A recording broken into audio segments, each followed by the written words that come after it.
The story begins on a humid Monday morning in a busy municipal courthouse nestled in a small but bustling American city. Officer Chad Riker strides through the courthouse lobby with a self-important air. Tall, broad-shouldered, and always in full uniform, even when it isn't necessary, Chad is the kind of man who believes his badge gives him more than just authority. He believes it gives him superiority. He's been with the department for over 15 years and has cultivated a reputation as a tough but effective cop. However, that reputation is built largely on racial profiling, intimidation, and a willingness to blur ethical lines, especially when dealing with black or brown individuals. He's had multiple complaints lodged against him, mostly from marginalized citizens, but none have ever stuck. His commanding officers either dismissed the allegations or swept them under the rug. Chad has learned the same lesson again and again. He can get away with anything. This morning, he's been called to testify in a minor traffic court case involving a young Latino man he arrested for reckless endangerment, though the real crime seemed to be having tinted windows and a hoodie. Chad didn't expect to be in court long and certainly didn't expect to be kept waiting.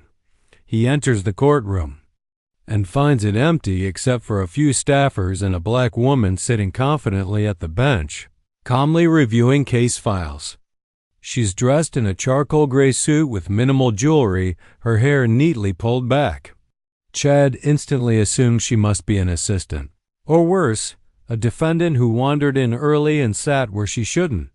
There is no gavel in her hand, no robe on her shoulders, and in Chad's eyes, no way this woman could possibly be the judge. He grunts impatiently and asks sharply, "Hey, where's the judge?" Without looking up from her paperwork, the woman replies evenly, "Please have a seat, officer. Court will begin shortly." Her tone is professional but firm, which Chad immediately interprets as disrespect. "I didn't ask for attitude." "Just tell the judge I'm here," he barks. His voice echoes across the quiet courtroom. The woman finally lifts her eyes to meet his, calm but assertive. "I am aware you're here, Officer Riker," she replies, then adds pointedly, "and I suggest you take a seat while you wait." That's when Chad's temperature rises. He thinks she's being uppity, defiant. His pride is bruised. He steps closer, looming over her with a sneer. "You don't tell me what to do. Get the judge now." There's a brief silence. The court clerk in the corner stares in shock, unsure whether to intervene. The atmosphere becomes charged. Chad begins to puff up his chest, tension in his stance, the tone in his voice hardening. He has no idea who he's dealing with, and he doesn't care. All he sees is a black woman he thinks is beneath him, not someone who belongs behind a judge's bench. He doesn't realize it yet, but his arrogance is about to cost him everything. The tension in the courtroom crackles like static. Officer Chad Riker, already irritated, stands just a few feet from the bench, arms folded, glaring at the black woman who calmly told him to wait. To him, she's just another disrespectful civilian who doesn't know her place, not someone worthy of his respect. His racial bias, fed by years of unchecked authority, blinds him completely to the truth of who she is. The woman, still seated with grace and quiet authority, returns her attention to her paperwork, clearly not willing to escalate the situation. But Chad interprets her composure as defiance. He sneers, "You deaf or just stupid? I said get the judge. I don't have all day." A hush falls over the room. The court clerk, standing frozen by the wall, eyes darting between them. A junior bailiff shifts uneasily by the door but doesn't intervene. Everyone senses something is about to go horribly wrong, except Chad, who is too consumed by his own ego. The woman finally sets down her pen and straightens in her chair. Her eyes lock on Chad's. "I will not repeat myself." "Sit down, officer. The judge will address you shortly." That's the final spark. In Chad's mind, this is now a challenge to his authority, and in his world, authority is power, and power must never be challenged. His face flushes red. He takes a step forward, hand instinctively drifting to the holster on his belt. "I don't know who you think you are," he growls, "but if you don't do what I tell you, that's obstruction. Now stand up and step back." The woman doesn't. Move. Chad explodes. In a sudden violent motion, he yanks out his taser and, in full view of courtroom staff, fires it directly at the woman behind the bench. The wires shoot out and hit her squarely in the chest. Her body jolts violently as 50,000 volts surge through her. She slumps forward, gasping in pain, her chair knocked back slightly by the force. The clerk screams. The bailiff rushes forward, too late to stop it.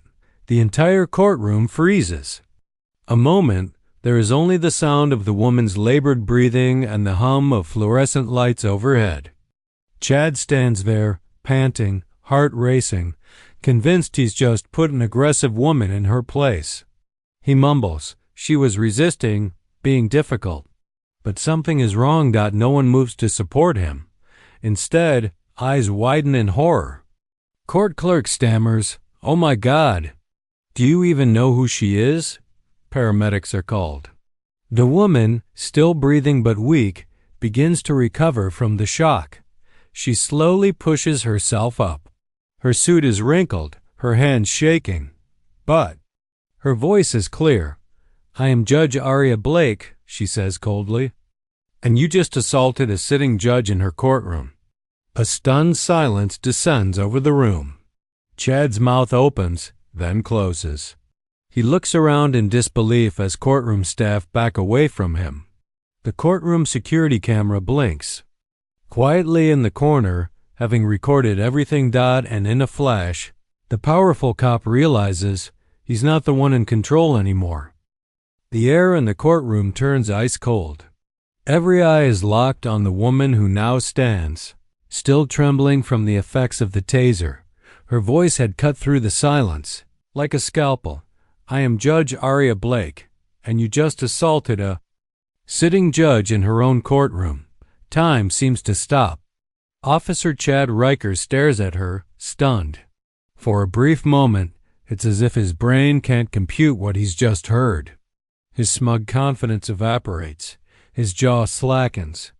The color drains from his face. He stammers, "You're..." "What? No, that's not possible." "You're not," but there's no mistaking it. One of the court clerks rushes to her side with a robe, reverently helping Judge Blake put it on. As she slides it over her shoulders, the authority of her office becomes visibly undeniable. She doesn't need to raise her voice. Her composure alone is commanding. A young bailiff activates the courtroom microphones and says in a shaky voice, "For the record, Judge Aria Blake is presiding. An assault has just occurred in this courtroom, committed by a testifying officer." Multiple staff members scramble into motion. One calls the chief judge.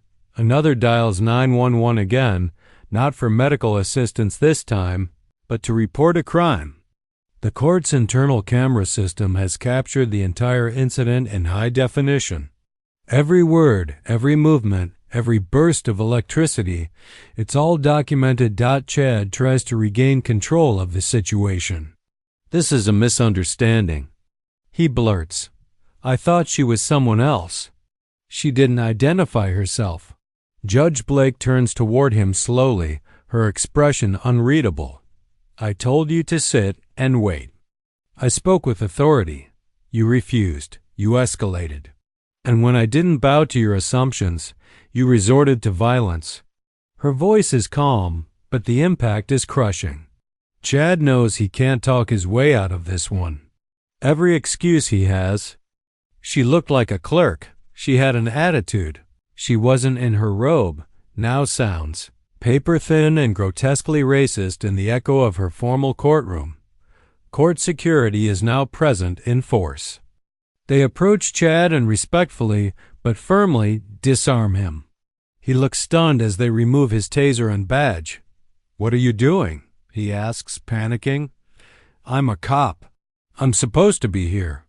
"And now," one of the deputies replies, "you're also a suspect." The irony is bitter. Chad Riker, who spent years weaponizing his badge against people who look like Judge Blake, is now standing handcuffed in the very courtroom he once strutted through with impunity. Spreads like wildfire. The incident leaks online within minutes. A bystander's cell phone video is posted on social media, quickly going viral. The caption reads, "Cop tases black woman in court. Turns out she's the judge." Outside, the courthouse begins. To draw attention, protesters start gathering. Local media vans arrive. Reporters demand answers. Inside, Judge Blake, still recovering but unshaken in dignity, turns to her clerk. "Have the Chief Justice meet me in chambers. I'll be filing formal charges." And just like that, the courtroom power dynamics and the entire city's sense of justice begin to shift. Within hours of the incident, the footage of Officer Chad Riker tasering Judge Aria Blake spreads across the internet like wildfire. What starts as a local courtroom event quickly becomes a national headline. Every major news network picks up the story, each one more stunned than the last. The headline is everywhere. "White cop tases black woman in court. She's the judge." News anchors deliver the breaking story with wide eyes. Social media explodes. Hashtags trend globally. Hashtag Judge Blake, hashtag TASED the judge, and hashtag Justice for the judge. Civil rights activists, lawyers, and celebrities comment in outrage. The video, short but damning, shows every detail. Chad barking commands, Judge Blake calmly responding, the violent deployment of the taser, and her powerful reveal. No amount of spinning or excuses can change what's now visible to millions. Protesters gather outside the courthouse by nightfall. What began as a single act of abuse now symbolizes something far larger: systemic racism, unchecked authority, and the dangers black women face even in positions of power. Signs read, "Respect black women," "Protect black judges," and "He didn't see a judge, he saw a target." Back inside the justice system, the fallout is immediate. Chad Riker is placed on indefinite suspension without pay pending investigation. But that's not enough for the public or for Judge Blake. She files formal criminal charges: assault with a deadly weapon, obstruction of justice, and abuse of power. The Department of Justice takes interest, launching a civil rights investigation into the police department's internal culture. Meanwhile, Chad's past starts to unravel. News outlets dig into his record. Old body cam footage resurfaces. Patterns of excessive force, racial profiling, and misconduct emerge. Complaints that were ignored, evidence that was buried, and victims who were silenced or disbelieved. One after another, they come forward, emboldened by Judge Blake's courage. A picture forms of a man who wielded his badge like a weapon and believed he was untouchable. Chad's once proud reputation disintegrates. His lawyer attempts damage control, issuing a weak public statement. Officer Riker deeply regrets what occurred and maintains he did not recognize Judge Blake at the time, but no one buys it. If anything, the statement only deepens the pathé. Anger. The issue wasn't just that he didn't know who she was, it was that he assumed she was someone lesser. In contrast, Judge Blake rises as a symbol of strength, dignity, and truth. She gives a measured press statement days later, standing at a podium surrounded by black female judges and lawyers from around the country. "This wasn't just about me. It was about what it means to be seen or not seen in a system we are supposed to uphold together. The robe didn't protect me. My voice didn't protect me. But the truth did and always will." Her words are replayed endlessly, quoted in headlines, etched on protest signs. The system can no longer look away.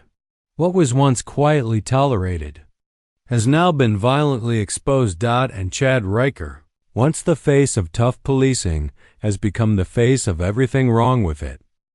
The courtroom where Officer Chad Riker once exercised his authority with impunity is now the setting of his own reckoning. The trial that follows the shocking incident becomes more than just a legal proceeding. It becomes a watershed moment for justice and accountability in the city's troubled police department. Chad Riker faces multiple charges: assault with a deadly weapon for using his taser on Judge Aria Blake, abuse of power, and civil rights violations. The prosecution builds a strong case, relying heavily on the courtroom surveillance footage, eyewitness testimonies, and the testimony of Judge Blake herself. The judge's calm and articulate account of the events contrasts starkly with Chad's defensive, often evasive responses. As the trial unfolds, previously suppressed evidence surfaces. Investigators uncover a troubling pattern in Chad's past: several complaints from Black and Latino citizens alleging racial profiling, excessive force, and misconduct. These reports were dismissed or quietly buried by his superiors, who had consistently shielded him from consequences. Witnesses who once feared retaliation now find courage, inspired by the public attention and Judge Blake's steadfast presence. They recount chilling encounters with Chad, painting a picture of a man who wielded his badge as a weapon against those he saw as less than. The defense attempts to argue that Chad's actions were justified, that he acted out of confusion and fear in a high-pressure situation. They highlight his years of service and commendations. But the strategy falters in the face of the overwhelming evidence and the emotional weight of Judge Blake's testimony. Throughout the trial, Judge Blake, though not presiding over the case to avoid conflicts of interest, attends regularly. Her presence in the courtroom is a silent reminder of the stakes and the gravity of Chad's misconduct. She remains composed, never allowing bitterness or anger to overshadow her dignity. Instead, she uses her voice during public statements and community events to advocate for systemic change, emphasizing that the case represents a broader battle against ingrained racism and abuse of power. The trial also shines a spotlight on the systemic failures within the police department and the judicial system. Media coverage sparks heated debates about implicit bias training, police accountability, and the importance of diversity in law enforcement and the courts. Community leaders, activists, and politicians seize the moment to push for reforms, demanding transparency, better oversight, and protections for citizens' rights. As the trial nears its conclusion, the jury deliberates for only a short time before returning a verdict: guilty on all counts. The decision sends shockwaves through the city and the nation. For many, it is a long overdue victory against a culture of impunity. Sentencing becomes a symbolic moment. Chad Riker, once a proud enforcer of the law, is stripped of his badge, ordered to pay restitution, and sentenced to prison time. The court imposes mandatory community service and requires him to undergo sensitivity and anti-racism training. Judge Blake's courtroom is restored to a place of justice and respect. Her courage in standing up to Chad Riker becomes a beacon of hope, inspiring others who have faced discrimination and abuse. The trial, while painful and difficult, marks the beginning of a new chapter, one where accountability is demanded and no one is above the law. The aftermath of Chad Riker's conviction resonates far beyond the courtroom. His sentencing marks a pivotal moment in the city's ongoing struggle with police accountability and systemic racism. But for Judge Aria Blake, the legal victory is just the beginning of a much larger fight, one aimed at transforming the very systems that allowed such an incident to occur. Judge Blake returns to her bench with a renewed sense of purpose. Public's overwhelming support fuels her determination to not only serve justice, but to reform the institutions that failed her and so many others. She understands that one man's conviction, while important, cannot erase years of systemic injustice ingrained in policing and the judiciary. Using her elevated profile, Judge Blake launches a series of initiatives focused on court security, transparency, and bias training. She spearheads a coalition of judges, lawyers, community leaders, and activists demanding mandatory implicit bias training for law enforcement officers, especially those assigned to courtroom duty. She advocates for stricter protocols on the use of force inside courtrooms, emphasizing that judicial spaces must be safe and respectful for all, especially the judges who uphold the law. A key reform Blake pushes is the requirement for courtroom security officers to wear body cameras, a measure designed to protect judges, defendants, and officers alike, while ensuring that every interaction is recorded. She argues that transparency is a powerful deterrent against misconduct and a critical tool for accountability. Beyond courtroom-focused reforms, Judge Blake works with local and state legislators to address broader issues of police misconduct. She testifies before legislative committees, sharing her experience and calling for independent oversight bodies to investigate complaints against officers, rather than relying on internal police reviews which often lack impartiality. Her leadership inspires a groundswell of change. Other jurisdictions take notice, and her model of reform begins to spread. Nationwide, Black women judges and legal professionals rally around her cause, seeing her as a trailblazer who transformed personal trauma into systemic progress. The community response is equally powerful. Advocacy groups organize workshops and forums aimed at educating citizens on their rights within the justice system. Youth programs focusing on legal literacy and civic engagement gain momentum, empowering the next generation to demand fairness and justice. Meanwhile, Chad Riker serves his sentence, a humbled man stripped of his badge and authority. He participates in mandated sensitivity and anti-racism training, but struggles with the consequences of his actions. The once proud officer faces a future markedly different from the one he imagined.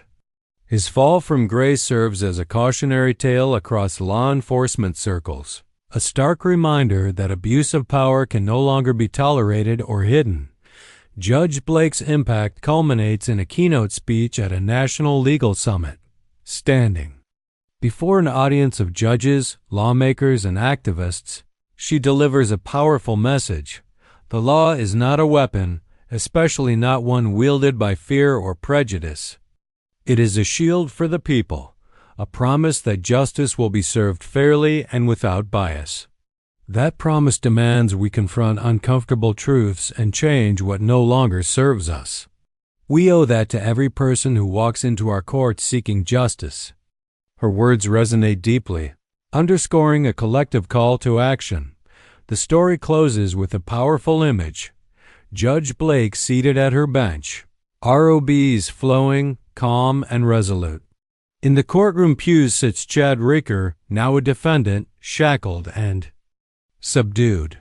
The scales of justice balance visibly between them, symbolizing a system forced to reckon with its past and committed to a fairer future. This ending is not just about one moment of victory, but about ongoing vigilance, courage, and reform that protects the dignity and rights of all.